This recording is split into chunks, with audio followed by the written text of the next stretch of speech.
सुखिया और दुखिया, दो लकड़हारों की कहानी। बहुत समय पहले की बात है। जंगल के करीब एक गांव में दुखिया और सुखिया नाम के दो लकड़हारे रहते थे। एक सुबह जब वे जंगल में लकड़ियां काटने गए तो उनकी आंखें फटी की फटी रह गईं। लकड़ी की तस्करी करने वाली गैंग ने बहुत सारे पेड़ काट दिए थे और बड़े बड़े ट्रक्स में लकड़ियां भर के ले गए थे। यह देखते ही दुखिया बहुत क्रोधित हो गया। देख सुखिया, क्या किया इन तस्करों ने, मैं उन्हें छोड़ूंगा नहीं। मैं गांव के हर घर जाऊंगा और इस घटना की शिकायत करूंगा। क्या तुम मेरे साथ चलोगे? तुम चलो, मैं बाद में आता हूँ, सुखिया बोला। बाद में आता हूँ? क्या मतलब है तुम्हारा? इतनी बड़ी घटना हो गई है और तुम हाथ पे हाथ धरे बैठे रहोगे?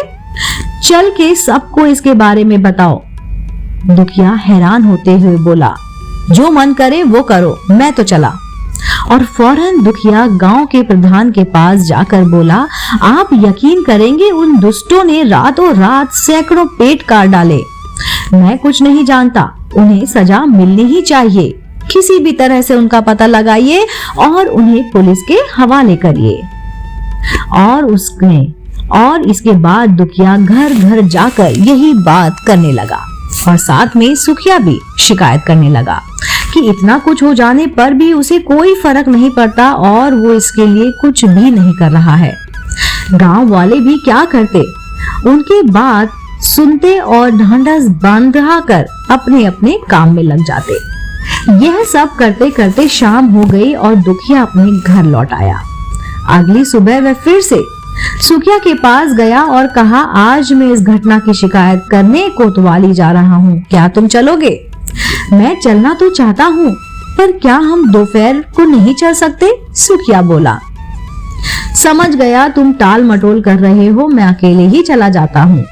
और दुखिया गुस्से में वहां से निकल गया। अगली सुबह दुखिया ने दिमाग में आया कि इस घटना को लेकर गांधी चौक पर धरना दिया जाए और वह अपनी योजना लेकर सुखिया के घर पहुंचा। उसने दरवाजा खटखटाया। खट खट। दुखिया ने सुखिया को आवाज देते हुए दरवाजा खटखटाया। बापू जंगल गए हैं, अंदर से आवाज आई।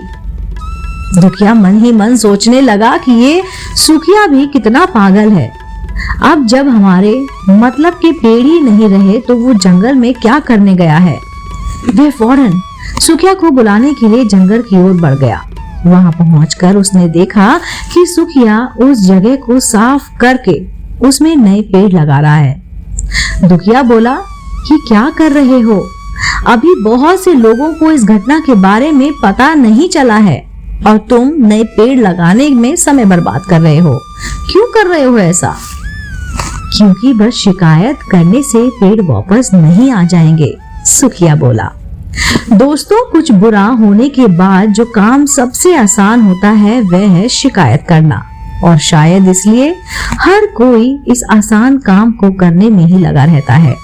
कुछ हद तक ऐसा करना नेचुरल भी लगता है, पर प्रॉब्लम ये ही नहीं, हम बस यही करने में अपनी पूरी एनर्जी, अपना पूरा फोकस लगा देते हैं। हम ये नहीं सोचते कि जो समस्या पैदा हुई है उसके समाधान में हम खुद क्या कर सकते हैं। दोस्तों, उम्मीद करती हूँ आपको ये कहानी जरूर पसंद आई होगी, सुखिया और दुखिया।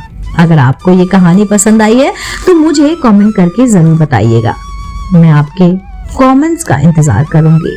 दोस्तों, मैं फिर से मिलती हूँ आपको इसी चैनल पर नई रोचक जानकारी और कहानी के साथ। आप देख रहे थे आपका अपना पसंदीदा यूट्यूब चैनल अध्यात्मिक कहानियाँ।